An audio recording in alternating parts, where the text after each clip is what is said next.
Hay un número en tu cuenta bancaria que no se ve como éxito. No es cero. Cero es brutal, pero es claro. Con cero sabes exactamente dónde estás. No hay ilusión. No hay confusión. No hay falsa esperanza. El número peligroso es otro. Ese es el número intermedio. El que ya no parece ruina, pero todavía no cambia tu vida. El que te hace pensar que quizá por fin estás avanzando, mientras por dentro sigues igual de frágil. El que miras en la pantalla y te deja una sensación extraña, una mezcla de alivio, impaciencia y frustración. Y ahí es donde casi todo el mundo se rompe. No al principio. No cuando no tiene nada. No cuando la urgencia es tan evidente que obliga a reaccionar. El punto más peligroso llega después. Llega cuando ya estás haciendo cosas bien, cuando ya ahorras algo, cuando ya inviertes algo, cuando ya sientes que, por fin, el sistema empieza a funcionar. Y justo ahí te entra prisa, porque el tramo más peligroso del camino hacia los 50.000 euros no es el arranque, es el medio. La fase donde el esfuerzo es real, pero el resultado todavía no impresiona a nadie. La fase donde estás dejando pasar cosas, controlando impulsos, construyendo estructura, y aún así, por fuera, sigue pareciendo poco. Y lo más incómodo de todo es esto. Cuando llega ese momento, la mayoría no cree que esté en la fase decisiva. Cree que está fallando. Cree que algo está mal en ella. Cree que los demás avanzan más rápido. Cree que eligió mal. Cree que quizá esto no es para ella. Pero el problema no es personal. Es estructural. Es psicológico. Y es casi universal. Hoy vamos a hablar exactamente de ese punto. Del tramo que casi nadie describe con honestidad. De la fase donde ya estás haciendo cosas bien, pero los resultados todavía no lo confirman. Y de por qué precisamente ahí se decide casi todo. Hay dos personas que me sirven para contar esta historia. Las llamaré Mateo y Daniela. Tienen 27 años. Viven en la misma ciudad. Ambos estudiaron algo relacionado con economía, empresa o negocios. Ambos entraron al mundo laboral con deudas parecidas, expectativas parecidas y la misma sensación de que la vida real acababa de empezar. Y sin embargo, unos años después, sus realidades no se parecen en nada. No porque uno tenga más talento. No porque uno sea moralmente mejor. No porque uno haya encontrado una oportunidad mágica, sino porque, en un momento tan pequeño que nadie le habría dado importancia, hicieron dos cosas distintas. Y ahí empezó todo. Dos personas casi iguales. Mateo trabaja en logística. Daniela trabaja en una agencia de comunicación. Ninguno de los dos gana una fortuna. Ninguno hereda dinero. Ninguno tiene al principio una ventaja estructural tan clara como para explicar lo que vendrá después. Son, en ese sentido, casi la misma persona. Por eso esta historia importa. Porque cuando dos personas empiezan casi igual, cualquier distancia enorme que aparezca después obliga a mirar de cerca dónde empezó realmente la separación. Y aquí está lo inquietante. La separación no empieza con una casa. No empieza con una inversión brillante. No empieza con una startup. No empieza con una crisis. Empieza con algo casi microscópico. Mateo recibe su primer aumento. No es enorme. Son unos 300 euros más al mes. Y su primera reacción es completamente humana. Pensar en qué podría mejorar con ese dinero. Un apartamento un poco mejor. Más libertad para salir. Un teléfono nuevo. Algún alivio inmediato. Y entonces hace algo que parece insignificante. No decide rápido. Se detiene.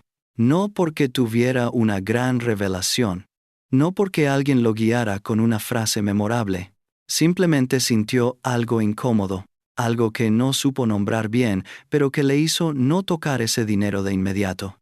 Esperó 3 días. Y en esos 3 días tomó una decisión que nadie alrededor habría considerado histórica. Ese dinero no iba a entrar en su vida cotidiana. Iba a salir automáticamente de su cuenta el mismo día del cobro y entrar en una cuenta separada, antes de que él pudiera verlo, tocarlo o justificarlo. No lo llamó inversión. No lo llamó estrategia. Lo llamó algo mucho más simple. Dinero que no existe para mí todavía. Y siguió viviendo igual que antes del aumento. Daniela hizo lo que hace casi todo el mundo. No porque fuera irresponsable. No porque no entendiera el valor del ahorro, sino porque la vida le dio razones perfectamente racionales para usar ese dinero. Ese mes subió el alquiler. Necesitaba ropa para una presentación importante. Tenía pendiente un fin de semana que llevaba meses posponiendo, y cada gasto, por separado, tenía sentido. Ese es el problema. El problema casi nunca es un gasto enorme y absurdo. El problema es que el dinero nuevo llega a tu vida y desaparece dentro de ella, como agua en arena. Y aquí es donde casi todo se rompe. No en la gran decisión, no en el momento visible, no en una compra gigantesca que luego recuerdas con vergüenza. Se rompe en este martes anónimo, en estos 300 euros, en esta mejora pequeña que parecía inocente. Y lo peor es que, cuando pasa, nadie siente que haya elegido su destino financiero. Pero lo hizo. Los umbrales que cambian el dinero. Volvamos a los umbrales. Porque esta historia no se entiende si no entiendes que el dinero cambia de función según la cantidad. Cuando tienes cero, el dinero es urgencia. Cada euro ya tiene un destino. Cada pequeño imprevisto puede desordenarlo todo. No puedes pensar bien a largo plazo porque el corto plazo todavía no está resuelto. Cuando llegas a los primeros 5.000 euros, algo cambia. No necesariamente en tu vida visible. Cambia en el cuerpo. Empieza a aparecer un margen pequeño, pero real. Una emergencia deja de sentirse como una condena automática. Respiras distinto. Eso no suena épico. Pero para quien nunca lo ha tenido, es enorme. Los 10.000 euros son otra cosa. 10.000 euros no te hacen rico, pero sí te dan algo que, para mucha gente, vale casi tanto como el dinero. Tiempo. Tiempo para pensar antes de aceptarlo primero. Tiempo para no decidir desde el pánico. Tiempo para no vender barato tu tranquilidad. Mateo llegó a 10.000 euros en 16 meses. No con una jugada brillante. No con un golpe de suerte. No con una obsesión ascética, con un sistema, con dinero que salía antes de que él pudiera discutir consigo mismo. Daniela también ganó dinero en ese tiempo, a veces incluso más que Mateo en algunos meses. Pero su cifra seguía flotando cerca de cero, no porque viviera en lujo extremo, no porque estuviera destruyéndose conscientemente, sino porque su estilo de vida absorbía todos los aumentos, uno por uno. Entraban, se transformaban en comodidad inmediata, y salían. Ahora viene la parte dura, porque hasta aquí, el problema parece simple. Uno automatiza y la otra no. Pero el tramo realmente peligroso no empieza ahí, empieza después.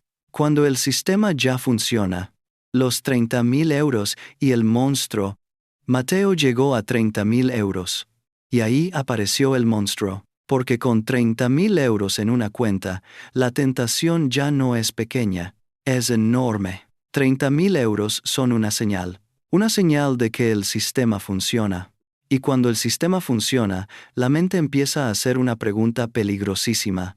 ¿Y si pudiera ir más rápido? Ahí empieza el verdadero riesgo. La mente oye cosas, ve oportunidades, escucha a un colega hablar de un negocio. Ve un video que muestra rentabilidades absurdas. Empieza a sentir que el fondo indexado, el ahorro disciplinado y la paciencia son demasiado lentos para alguien que ya está más arriba. Y este detalle parece pequeño, pero no lo es. Mateo sintió algo que creía haber superado. La prisa, la sensación de que ser conservador con 30.000 euros era casi desperdiciar su potencial. La sensación de que ya se había ganado el derecho a acelerar, y esto es exactamente el punto donde fracasa casi todo el mundo. No al principio, no al final, en el medio, cuando ya lleva tiempo haciendo las cosas bien, cuando ya ve que el sistema funciona, y cuando precisamente por eso la impaciencia se disfraza de ambición legítima. Mateo tomó una parte de ese dinero, unos 8.000 euros, y lo metió en algo que no entendía del todo, pero que sonaba bien y que alguien cercano había hecho antes. No era una estafa. No era locura. Era algo peor. Riesgo mal calibrado. En 12 meses, esos 8.000 euros se convirtieron en 2.000. Perdió 6.000 euros. No por ser tonto. No por ser ingenuo. Por ser humano en el peor momento posible, cuando el sistema le había demostrado lo suficiente como para que quisiera exigirle velocidad. Y aquí está la parte más honesta de toda esta historia. Casi todo el mundo que llega a este tramo siente esa tentación. No todos la ejecutan, pero casi todos la sienten. El giro de Daniela. Daniela, en ese mismo periodo, tomó una decisión distinta. No porque tuviera más disciplina que antes, no porque de repente entendiera mejor las finanzas, sino porque tocó fondo emocionalmente.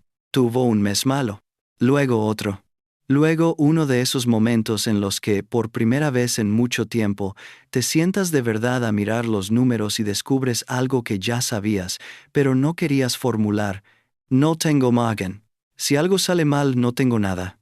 Y esa claridad brutal hizo en unas horas lo que 3 años de buenas intenciones no habían logrado. Daniela empezó el sistema automático, antes de verlo, sin negociarlo consigo misma cada mes, sin convertir cada transferencia en una pequeña pelea psicológica.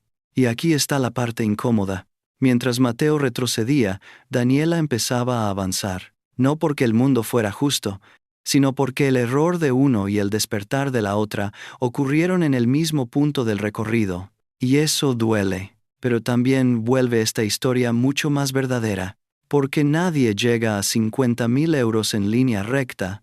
El camino real tiene tropiezos, tiene errores caros, tiene meses malos, tiene decisiones que vistas desde fuera parecen obvias, pero que por dentro, en el momento exacto, eran genuinamente difíciles. Lo que nadie romantiza. Mateo corrigió, no con una escena heroica, no con música épica, no con una revelación cinematográfica. Simplemente dejó de poner dinero en cosas que no entendía, restableció el sistema automático y añadió una regla nueva. Nada de dinero en algo que no pueda explicar con claridad en 2 minutos a alguien sin contexto. Simple, casi ridículamente simple. Y con esa regla, con el sistema restablecido y con la lección pagada, llegó a 50.000 euros.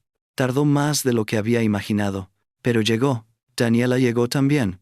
Más tarde, por otro camino, pero llegó. Y cuando ambos estaban en esa cifra, había cambiado algo que no estaba en el saldo, pero lo explicaba todo. Ya no hablaban del dinero igual. Ya no sentían urgencia de mostrarlo. Ya no necesitaban justificar su proceso ante nadie. Ya no compraban para ser vistos. Ya no aceptaban cosas por miedo a quedarse sin margen. 50.000 euros no les dieron libertad total, pero les dieron algo que, en la práctica, se parece muchísimo. Opciones reales. Y aquí está la parte que nadie te dice cuando estás en el tramo difícil, en ese tramo entre 0 y 50.000 donde casi todo el mundo abandona. El aburrimiento que sientes no es una señal de que estás haciendo algo mal. Muchas veces es exactamente la sensación de que estás haciendo algo bien, porque el sistema que funciona no suele ser emocionante, no pide atención constante, no te hace sentir genio, no te da historias espectaculares, no produce validación inmediata, solo pide constancia. Y hay una diferencia enorme entre lo que pide atención y lo que construye estructura. La pregunta importante no es cuánto dinero tienes. La pregunta importante es, ¿qué tipo de persona eres con el dinero que ya tienes? Porque si esperas a tener más para ser disciplinado, el dinero que llegue después no te salvará. Amplificará lo que ya eres. Si hoy gastas todo lo que entra, cuando ganes más, gastarás más. Si hoy necesitas validación externa para sentirte bien, cuando tengas más recursos, solo alimentarás con más fuerza esa misma necesidad. El dinero no cambia quién eres. Amplifica quién ya eres. Y por eso, la pregunta real no es solo cómo llegar a 50.000 euros. La pregunta real es ¿qué relación con el dinero quieres construir antes de llegar? Mateo y Daniela tocaron el mismo número, pero lo importante no fue la cantidad, fue el proceso, fue lo que dejaron de necesitar, fue la distancia que ganaron respecto a la mirada de otros, fue la estructura mental que construyeron mientras los números todavía no parecían espectaculares. Y cuando ves 50.000 euros en tu cuenta por primera vez, lo más revelador no es lo que piensas sobre el dinero, es lo que piensas sobre ti. Si piensas en cómo mostrarlo, el trabajo todavía no ha terminado por dentro. Si piensas en cómo protegerlo, cómo sostenerlo y cómo multiplicarlo con calma, entonces algo ya cambió antes. No llegaste a 50.000 euros y entonces cambiaste. Cambiaste. Y entonces los números se pusieron al día. Esa es la diferencia entre construir riqueza real y construir la imagen de riqueza.